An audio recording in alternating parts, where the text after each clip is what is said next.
Hello and welcome to Why Are You Wearing That?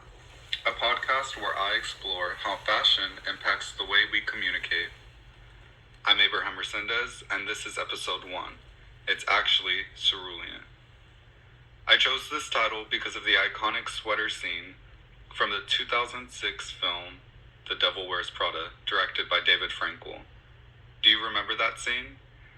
Andy, the frumpy protagonist, snickers under her breath while the fashion team tries to decide between two very different belts. Miranda, the fabulous antagonist, snaps her head around and asks, "Something funny?" Andy replies, No, nothing's, it's just that both those belts look exactly the same to me. I'm still learning about this stuff, and Miranda cuts in. This stuff? Oh, okay. I see. You think this has nothing to do with you. You go to your closet and select, that lumpy blue sweater, for instance, because you're trying to tell the world that you take yourself too seriously to care about what you put on your back. But what you don't know is that sweater is not just blue. It's not turquoise. It's not lapis. It's actually cerulean. However, that blue represents millions of dollars of countless jobs, and it's sort of comical how you think that you've made a choice that exempts you from the fashion industry, when in fact, you're wearing a sweater that was selected for you by the people in this room from a pile of stuff.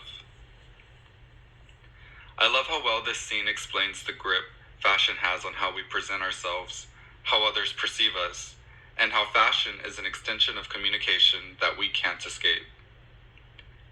Now let's get into what it means to communicate. According to the 6th edition of Reflect and Relate, communication can be defined as a process of creating verbal and nonverbal messages that can be sent through several different approaches and can be received through our 5 senses, or our sensory channels. Since we're talking about fashion, we'll be focusing on nonverbal communication as the process and sight as the sensory channel. Reflect and Relate explains how nonverbal communication can be expressed through what we wear or even how well groomed we are. A tailored 3-piece suit and tie with artifacts such as cufflinks or a shiny watch conveys a very different message than someone running into the grocery store in their pajamas. The suit wants to be seen and respected, while the pajamas are hoping to go unnoticed. As I started doing research for this episode, I caught myself watching old Alexander McQueen runway shows, and I remembered how he once said in an interview something along the lines of how he designs clothes for women to wear as armor in battle.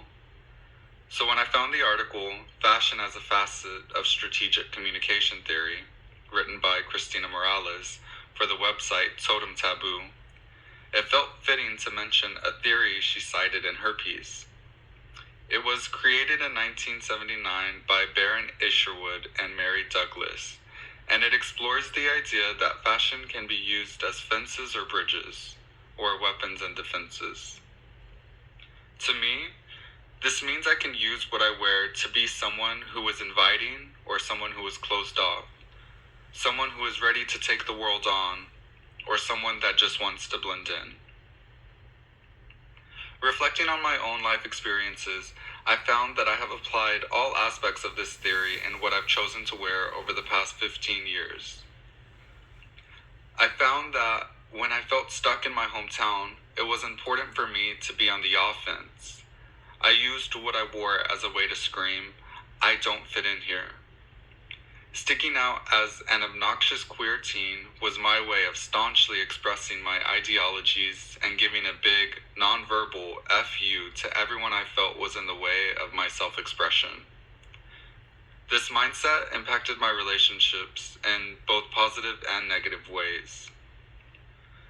I was very open and loving towards those who portrayed alternative styles, but I became very judgmental of those who were more cookie cutter. I say all this because I think it's a common experience many disenfranchised young people have gone through.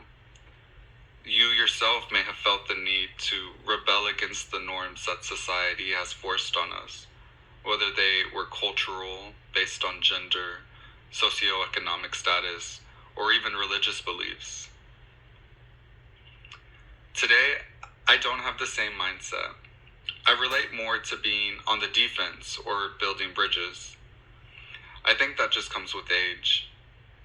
I feel more comfortable interacting and having meaningful relationships with others regardless of how they dress. This change has affected how I dress in the sense that I'm more relaxed now. I still opt for the alternative choices, but they feel less brash. And I think the same sentiment can be said about how I communicate now. Sadly, we are at the end of the episode. This has been such a fun project to take on, and I hope you got something out of it. I'd like for you to look back on your fashion journey throughout the years and think about how your clothing has changed and if that had any impact on your communication styles. At the end of the day, picking your clothes out should be fun and expressive, but the next time you get ready, don't forget to ask yourself, why are you wearing that?